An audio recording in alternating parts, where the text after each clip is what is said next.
Oh boy. Episode 7 was very, very interesting. And I'm about to give some unpopular opinions, especially when it comes, well, specifically when it comes to Russ and Poala. But I'm looking forward to that. But of course, we're going to start off talking about Zeid and Rebecca because their one was definitely explosive. This woman has no respect for this man, but at the same time, this man really does not know how to choose his words correctly. I just want Rebecca to be like a wife, a real wife.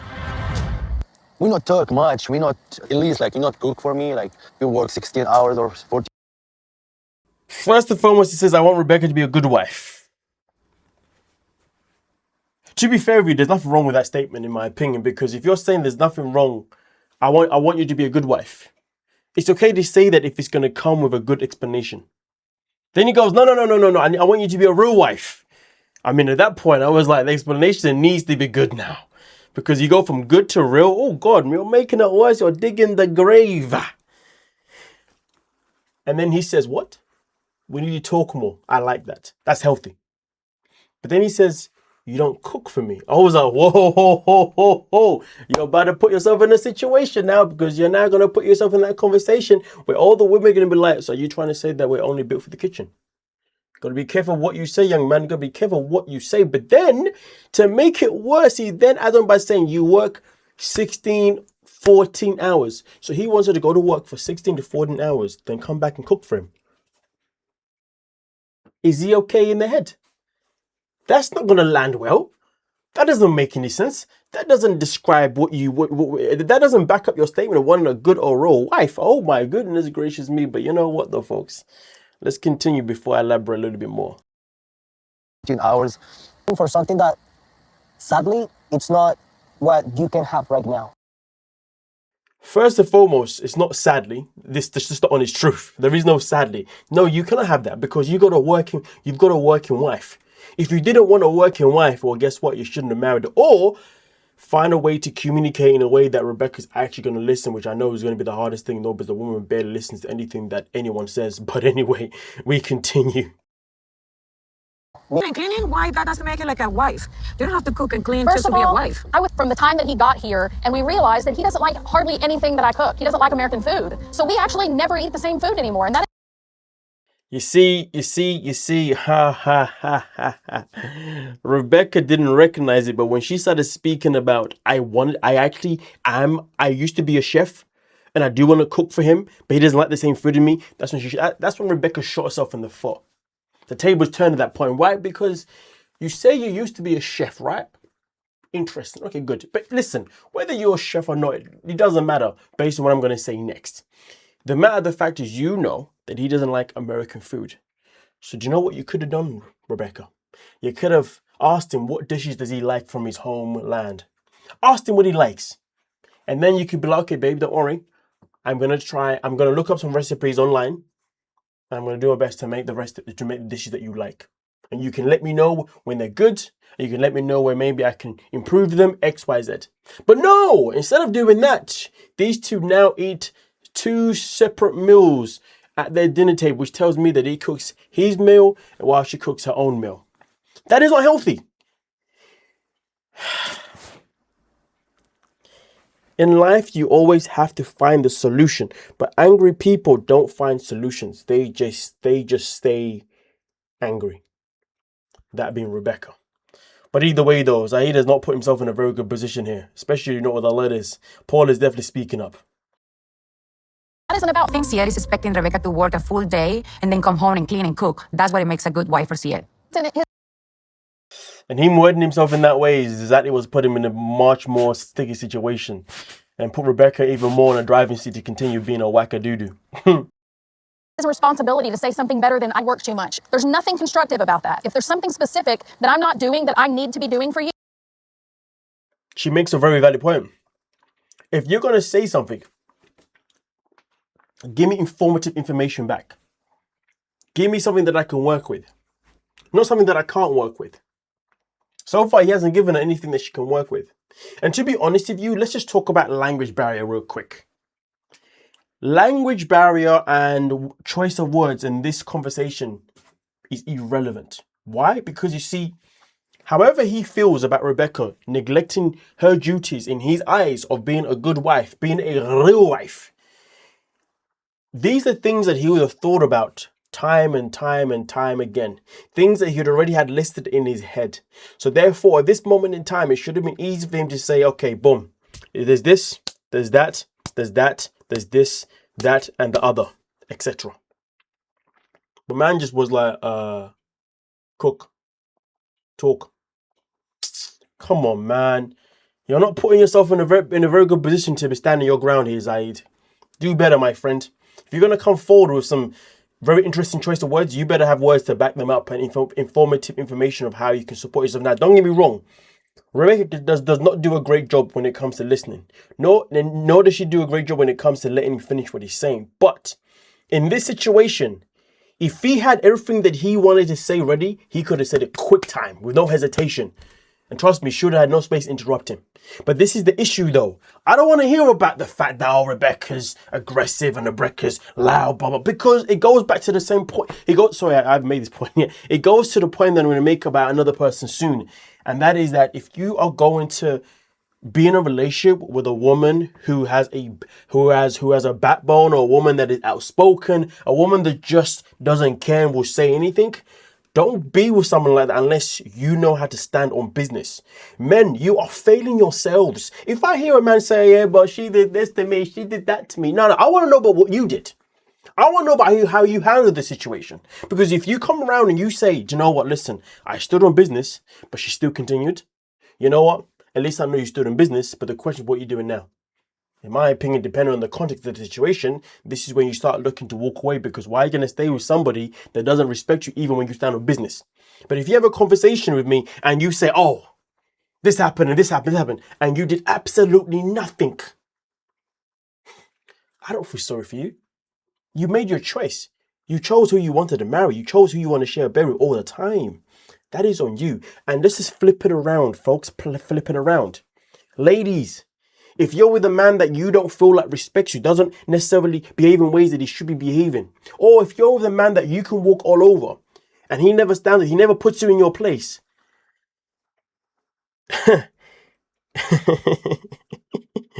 really and truly, you shouldn't really be with that guy anyway. But the reason why you stay with that guy is because you enjoy the convenience of the power that you get, because you think that once you get normal to having power over a man, it's going to be harder for you sometimes to then move on to, if things don't work out, finding a man and then come across a man that actually stands on business can then become a harder adjustment. Do you know how many women that I've spoken to who say, I want to be submissive, you know, I want to be my feminine era, but I find it hard because I've been in this masculine era my whole life and it's da da da da da da da. And this is the thing, well, ladies, if you stay around a man for too long who puts you in your masculine era, you are going to find it hard when you do find a good man that knows how to actually respectfully put you in your place. So there is that part too. There's always two sides to a coin, ladies and gentlemen. There's never one side, always two sides to a coin. But then at the same time, though, you get a Rubik's Cube, there's four sides, but there isn't four sides. Wait, how many sides of Rubik's Cube? Six sides, right? Oh, shit, I'll put myself in there. There's six sides, I'm pretty sure. I could be wrong either way, though. But even on all the sides of a Rubik's Cube, guess what? There's always multiple colors. You got to be able to stay in tune with everything that's happening every given time and be ready to adapt to anything that's happening. But anyway, we continue. Husband. You are not a real husband to me. If I'm alright. How does that feel? I do. I mean, how does it feel? Let me explain this. Don't yell at me. Okay, so just don't ask me what you feel. Now, I'm going to let you know right now. Standing on business is not what he just did there. She was pressing and pressing and pressing and pressing. And he was like, oh, let me explain. No. To stand on business properly as a man, you got to make sure your tone is where it needs to be. For me personally, my go-to is the expression on my face more than my tone. My tone will always be cool, calm, and collected. Sometimes maybe it may project a little bit, you know? But that's a rare thing for me. For me, I give you the look. If I'm talking and you interrupt me, and then I let you finish your interruption, then I got to talk again, and then you interrupt me. At that point, I just look at you like, that's probably not the face that I do because I don't know what the face I do is. I know I do it in the moment, but let's just say this is the face I do. And then you're looking up like, okay, so now I'm gonna finish talking. Or stop interrupting me. I don't know. I actually forget what I say. I just know what I say. I say it nice and calm and collected. And then the look back. The look back that I get is, I don't know. I don't know who hurt you today, but okay, I'll slow my roll. You gotta know how to put your foot down properly, ladies. I mean, gentlemen. Yo, give me a. Oh yes, but then her reaction to him is, But the fact that Rebecca has the confidence to then tell him and to be a hypocrite, to then say to him, nah, you can't speak to me like that. It tells me everything I need to know. It means this man has never had given a backbone and she knows how to shut him down even when he has a backbone. If you ask me personally, man, their relationship is a dead end, but hey, because the problem with Rebecca's the kind of woman that, let's not forget, this is not her first younger husband. The person that she was married to before him was younger than him, right? And Rebecca doesn't know how to ever allow a man to step in and be masculine. This is the issue here. I don't know if that's ever going to be possible. And I think she could be too far gone with always being a masculine era. So if a man came in anyway who could start a business, I feel like she would put up one hell of a fight to begin with, and you'd have to wear her down healthily. The question is, what man wants to go through that? Definitely not me. I'm not wearing you down because somebody else done trauma to you. Nah, there's plenty more other beautiful women in the world that I can, go connect with and have less stress. Are you crazy? But hey, Zeid, you signed up for it. A chance to talk. This is what I'm talking about. You don't get to say that I'm not a real wife and act like I'm the goddamn problem. You see how she get it? That's why I drive to Virginia. You see how nah, man, using another man, be like, yeah, but you should have, nah, don't be telling me you should have been go out of business, bruh. But listen, we're now going to move on to the next one because I'm done with those two. What a calamity. Calamity. Why is her dad telling my brother that something happened? I didn't do anything there. Yes, you know It what? is. Okay, but wait a minute. Like, you just have to come with receipts and something instead Right, of expiring bring the like some receipts, freaking bring program. it. You should be cited. It is true, though, at the end of the day, just because Patrick's brother, John, is coming up to you and saying that, well, that said this man, he just said that she didn't do what she said she did there, but gave him no information. Yo, He's a bad brother to have. If a friend or a brother comes up to you, right, or a sister comes up to you and says, hey, the person you're with has actually they've been lying, they will tell you what they're lying about. They wouldn't say go ask them, would they? Come on now. Oh God. Anyway, we continue. But to be fair, the thing that's more concerning is the fact that Patrick wants to entertain what his brother is saying. Because if he's believing his brother and he's believing that there's something that Thais has done, then that clearly identifies that he doesn't trust her. And if he doesn't trust her, then why the hell are you still with her? Which of course we know now. We now know that he's obviously filed for divorce. But the fact is though, John actually isn't even the real problem. The real problem is the fact that Patrick doesn't trust Thais. And the bigger problem behind that problem is the fact that Thais has obviously done things that's put him in a position to not trust her. Or the even bigger problem is that maybe he's got trust issues from a previous relationship that he's put onto this relationship. Either way though, trust is still the massive denominating factor here. And I don't know why, because as long as there is no proof of anything, you doing anything wrong, right? Yeah, that's not fair for her. I want to see our daughter have to deal with single parents. Yeah. Now, obviously, he has got trauma, but so is Thais. Thais is obviously in a relationship. Her parents are not together. You know what I mean? But Patrick, again, is somebody that seems to carry trauma around with him because he's saying that, I didn't want to go down the divorce route because at the end of the day, I don't want my child to come from a broken home. Well, buddy, sometimes you got to do that. Listen, everybody, I've said this before and I say it again. Never ever stay with somebody just because you think it's going to be the right thing for the kid. No, the right thing for the kid is seeing their parents doing the right thing. So if you know you are not working, break up and then have a healthy co-parent relationship. But being together and being miserable and toxic and being horrible, kids see that and they're like, yeah, my parents are never happy. We're not living we're married. Literally, we parent we're single parents. It's either I'm with the kid or she's with the kid. And I promise you now, kids pick up on that. How many of you right now can look back in life and be like, you know what? My parents were actually never happy together. My parents were actually together just for me. Do you know what I mean? Like, their child is going to recognize that. Exactly what he described there. They were basically just roommates who just look after our kid. Not even together, individually. Tells everything that you need to know. This divorce should have happened way, way back. But now we're going to move on to the next one here. And this one, oh my days. Oh, Sumit. Right now, he's not working. Lost. I don't understand how living with them is helping. Rent. Parents aren't paying the rent. We are. So Sumit is not working, but somehow they're paying for the rent for their parents, for his parents' home. But how? The plan was that we're going to move in with the parents because they're going to help financially. I don't know what happened. They stopped paying. I took some loans. Your parents just stop paying from nowhere. But anyway, he then decides to take some loans. But how much in loan did he take?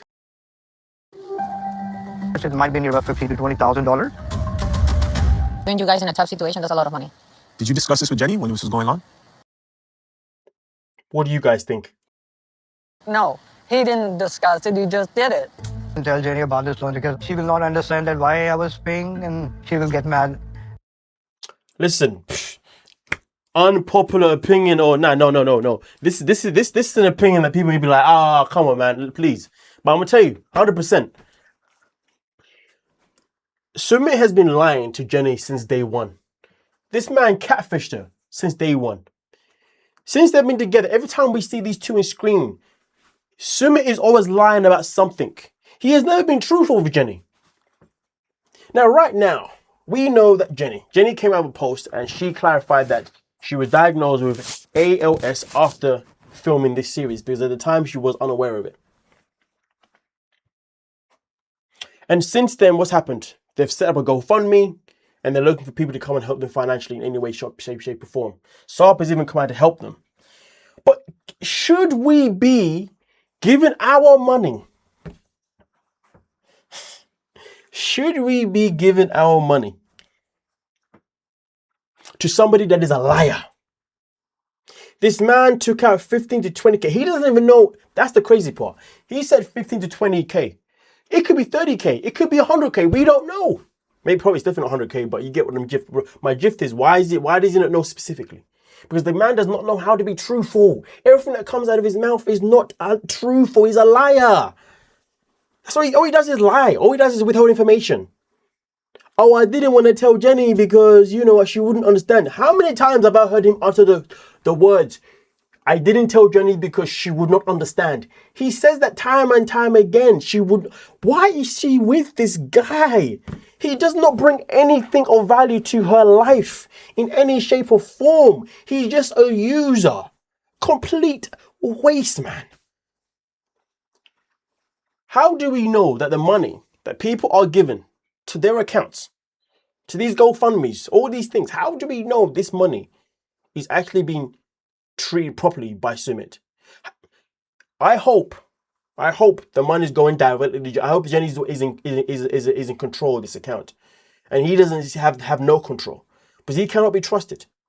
He's the kind of person that, if you ask me personally, money will start coming through. And he's one of those people that will put a little bit on the side for himself. Yeah, especially if people are donating a significant amount. He's thinking, oh, this is coming fast. Let me just put something to the side real quick. No. He has to be called out on this BS. Anybody that can sit and tell me that they like this dude, you've got issues. He's nothing but a compulsive liar. Their whole season started off with them being a liar at the very beginning of their first ever season. And even till now. But let me stop talking because I'm repeating myself now because I'm ranting. You get the point I'm making. So let me know your thoughts. Now we're going to move on to the last one. Oh, this one's going to be unpopular opinion. Russ and Poala. Oh, yes.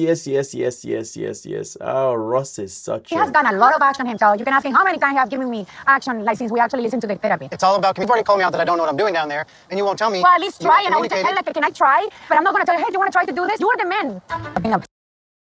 So just to clarify, these two, just like everybody else, was given some homework to do for the bedroom. And, well, guess what? Russ did not put in the work. Sat with Ross this entire morning because last night I made him happy and I was expecting for him to do the same for me, but he didn't. He went right to sleep again. Yo, you people are nasty, man. You need to stop doing these actions on camera. You guys are nasty. Okay, cool. So listen. Ross is full of he's full of poop. This is the grand scheme of it. For a while, everyone sits and says that Paula's the problem. She complains about this, she complains about that. But what people aren't really recognizing is that Russ is just like Zeid. He doesn't know how to stand on business. These are two men that are in relationships. Actually, do you know what? Do you know what? No. You know what? I'm not going to put Zeid as an example because Zeid is a bit different because you see, Rebecca was an older woman that literally seeked him out because she wanted a younger man to basically take advantage of. So do you know what? Zeid, I'm going to leave him out of this, to be fair.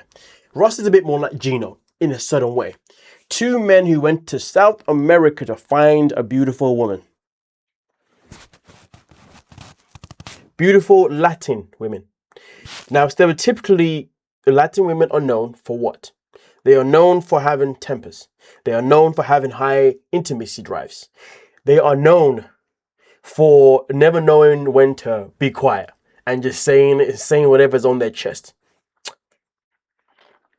So if you know this information as a man, and also Gino even had a marriage in Brazil anyway, but that's another conversation. But either way, but yet you will decide to go and pursue a relationship with these women,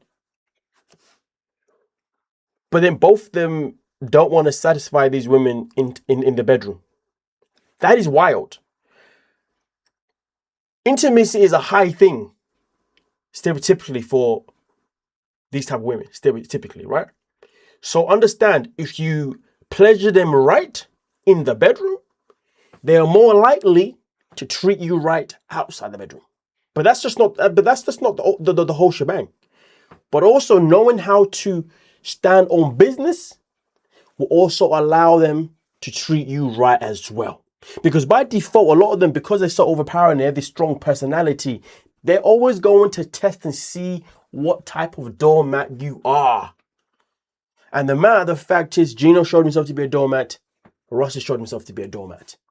And then therefore, all they've had is nothing but headaches in their relationships. But now we're going to move away from Gino and Jasmine because this is where the conversation goes a bit differently. Because unlike Jasmine, Paula's a better person, in my opinion. The issue here is that the reason why Paula continuously is always complaining and moaning about anything and everything is because she's trying to push this man to stand up for himself. This season, last week, we saw her literally try and use G as a pawn in her game to try and get Russ to man up. She said, look at him. He's trying to flirt with me. See the way he's looking at me. She wasn't doing it, but she wanted, but this man still stood there and said, yeah, I did see it. And then that was it. Bro, she was telling you that because she wanted you to be like, nah, he did this. It's not because she wanted him to go confront G. No, she wanted you to pick her up and take her home and give her the that she wants, that she's never had. Point being is that the matter of the fact is this, is that you had a simple task. The task was to go pleasure your woman in the bedroom. And you can't do that.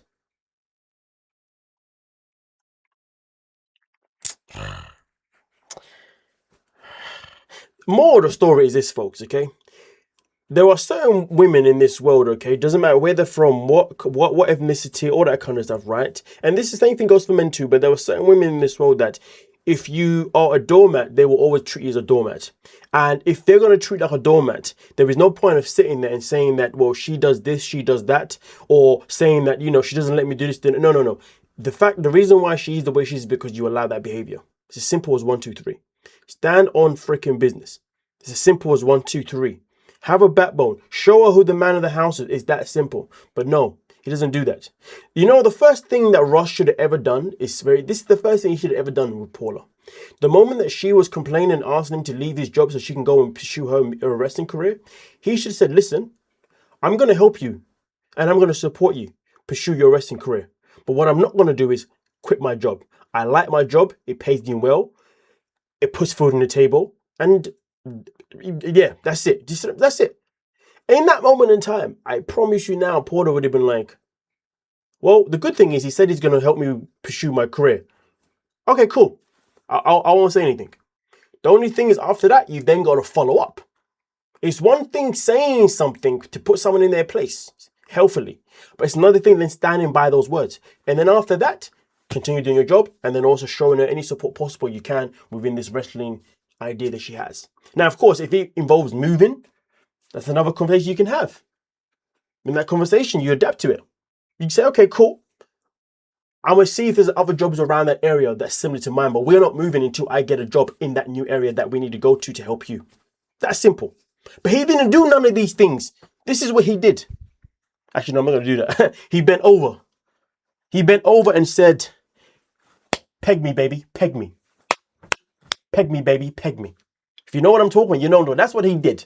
And he's done that ever since. And all he ever does is complain that Paula doesn't. All she does is complain because you allow it. If I had a male friend come to me today and say, hey, bro, my woman does this, she does this, that, and I'm like, okay, but my question to you is, so what did you do about it? If you tell me you didn't do nothing about it in a healthy way and you just crumbled, don't talk to me. You're not my friend. Like, bro, you're on your own. Like, figure it out. Nah, you're pussy. But anyway, let's continue. Pal, they get along. I know they're just having fun, but Pal loves to hold a grudge on me. So that's all she's doing. She's just trying to. It's not a grudge. This woman doesn't hold grudges against you. She uses these things against you to try and get a reaction. She wants you to react, but not to react in a way where you become explosive, become mean. Or, no, she wants you to just to be a man. Poking me, trying to push my buttons. There's always something wrong, so why even try? I'm trying to step up, but Pal. There's always something wrong because maybe you're not stepping up in the way you should be stepping up. I'm not seeing that. It doesn't give me much hope, and it makes me feel pretty. No, you make yourself feel like poop. It's your choices. Listen, folks, like I said before, unpopular opinion, and I'll summarize it down here. At the end of the day, for me personally, when it comes to people like Russ, who go out their way to find a certain woman, do not get in a relationship with a woman that makes you feel less than. It's that simple. If he feels like he doesn't want a woman that is as dominating, as overpowering as Paula, that is fine. Go find another woman. Simple as that. But he's not going to do that. He is stuck around for a reason. Maybe he likes this. But there are some men out there that do love to be the submissive one. They love to be the one that's the ones that require the safe word, should we say. Maybe that's what he likes.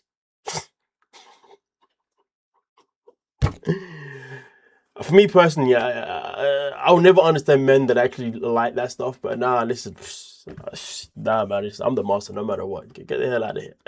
Anyway, let me know your thoughts down below in the comment section. We can talk about it. I'm out. Peace.